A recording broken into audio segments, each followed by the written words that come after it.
On March 25th, the U.S. intelligence community released its annual threat assessment for 2025.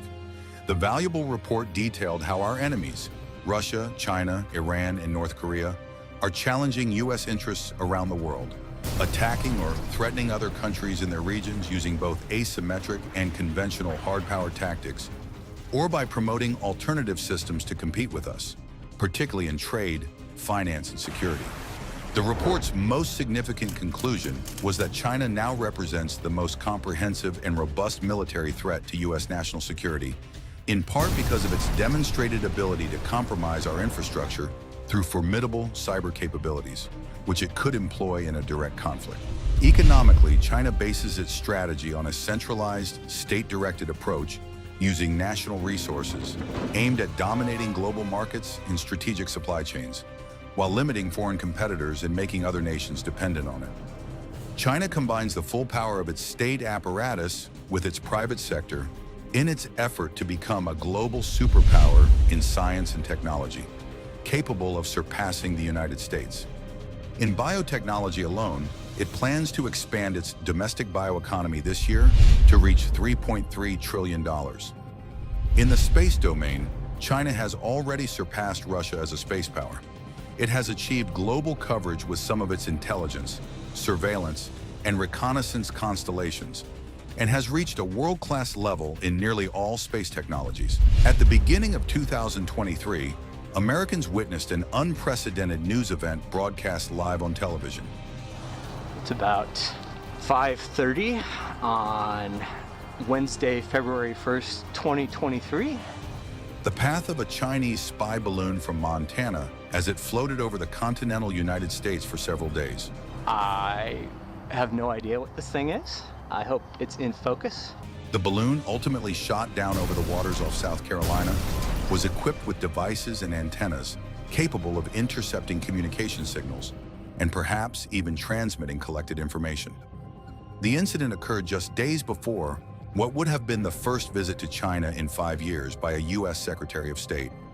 As a result, Secretary Antony Blinken canceled his trip to Beijing. China's response was a literal insult to intelligence. The balloon, according to the official explanation, was a weather device that had gone off course. Is and was Cuba a piece in this geopolitical chessboard? Perhaps Venezuela by extension? Less than 5 months after the Chinese spy balloon episode, the Wall Street Journal reported in June 2023 that the regimes in Beijing and Havana had reached a secret agreement for China to establish an electronic surveillance facility on the island. The newspaper cited U.S. officials familiar with highly classified intelligence. This was not the first time such a claim was made through open sources. In March 2016, then Florida Senator and presidential candidate and current Secretary of State Marco Rubio mentioned during a televised debate and kicks out this Chinese listening station in Bejucal. The existence of a Chinese listening post in Bejucal, south of Havana. Following the Wall Street Journal exclusive, other outlets like Newsweek and Politico reported that the Chinese electronic surveillance station may have been operating in Cuba since at least 2019. According to Politico, a senior unidentified official said this issue had been inherited by the Biden administration. Quote, "When this administration took office in January 2021, we were briefed on a number of sensitive People's Republic of China efforts around the world to expand its overseas logistics, basing, and collection infrastructure globally to allow the military to project and sustain military power at greater distance." Quote, "This effort included the presence of China intelligence collection facilities in Cuba," the official confirmed. In fact, the People's Republic of China conducted an upgrade of its intelligence collection facilities in Cuba in 2019. This is well documented in the intelligence record. Days later, a Reuters team in Cuba traveled to the Bejucal area, southwest of Havana, where the alleged Chinese listening base is located. The team filmed images of a restricted access military facility with large satellite dishes or antennas. Around that same time, Secretary Blinken finally made his trip to China, which had been canceled in February due to the balloon incident. When questioned by CBS News about whether he had raised the alleged listening base in Cuba with his Chinese counterpart, Blinken responded, "Yes, I did. and added, "I'm not going to characterize their response." Did you raise the listening post in Cuba that was recently disclosed and you talked about? I did. I'm not going to characterize their response, but I told them that this is a serious concern for us. How widespread is this in Latin? So we've been taking steps over the past couple of years, diplomatically, wherever we've seen China trying to create that kind of presence. We've been in there pushing back against it, and we've had some success in doing that. This is nothing new, but it is something of real concern.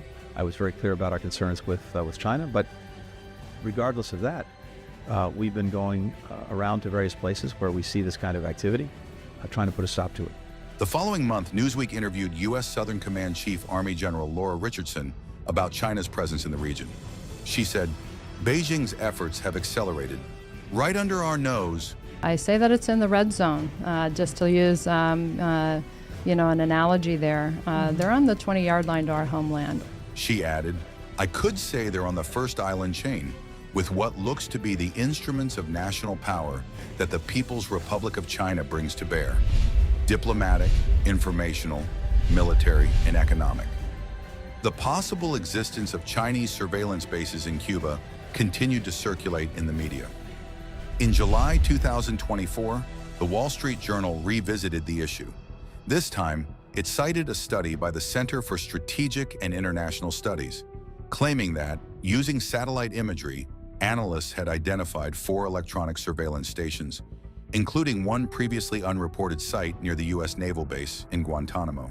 The U.S. has always had the advantage because we've had the geography, and that's why Cuba would be an important asset for China. In December, CSIS published its report titled, "China's Intelligence Footprint in Cuba: New Evidence and Implications for U.S. Security," asserting it had identified 4 sites in Cuba potentially supporting China's efforts to collect intelligence on the United States. Russia used Cuba for decades because it was the one place that they could build a listening post and collect a lot of the data from the United States. 3 of those sites were located on the outskirts or south of Havana, Bajucal, Huajay, and Calabazar, and one on the far eastern side of Cuba, east of Santiago de Cuba.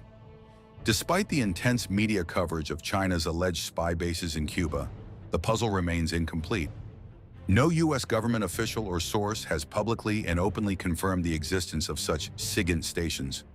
Nevertheless, given Cuba's strategic geographic position and proximity to the U.S., this remains a plausible assumption.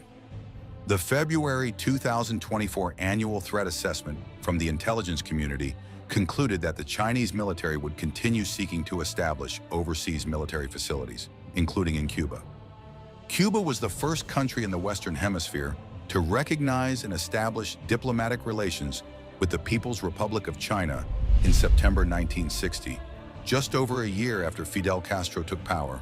In November of that year, Ernesto Che Guevara was received in Beijing by the founder of the People's Republic of China and chairman of the Chinese Communist Party, Mao Zedong, and Premier Zhou Enlai. Compañeros y amigos del gran pueblo chino.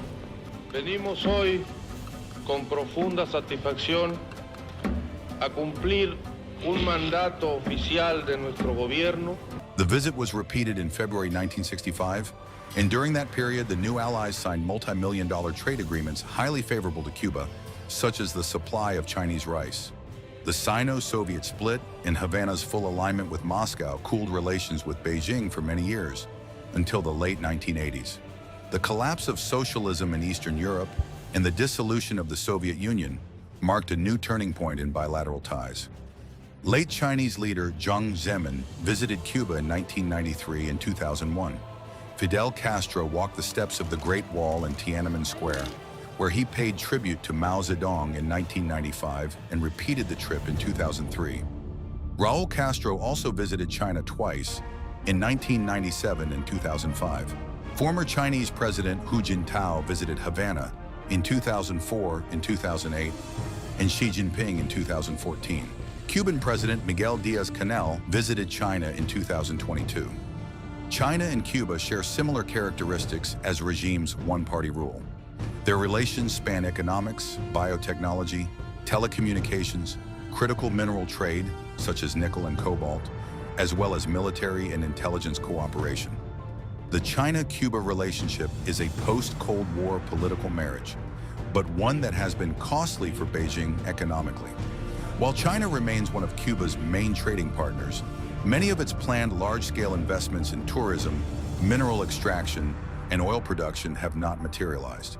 Still, China continues to provide loans and helps Cuba with solar panel systems for electricity generation, a critical issue on the island.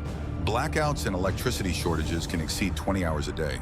Despite everything, Cuba remains an exceptional platform for both Russia and China. In summer 2024, on 2 separate occasions, Russian warships, including a nuclear submarine, docked in Havana after sailing less than 30 miles off the coast of Florida. And so, a timely question arises. Russia and China, what are they in Cuba today? Competitors or allies? Or do they maintain a coexistence based on a tacit division of spheres of influence and interests? 66 years after the Cuban Revolution, a Cold War fossil regime still breathes, albeit with great difficulty, just 90 miles from the coast of Florida, an enemy of the United States.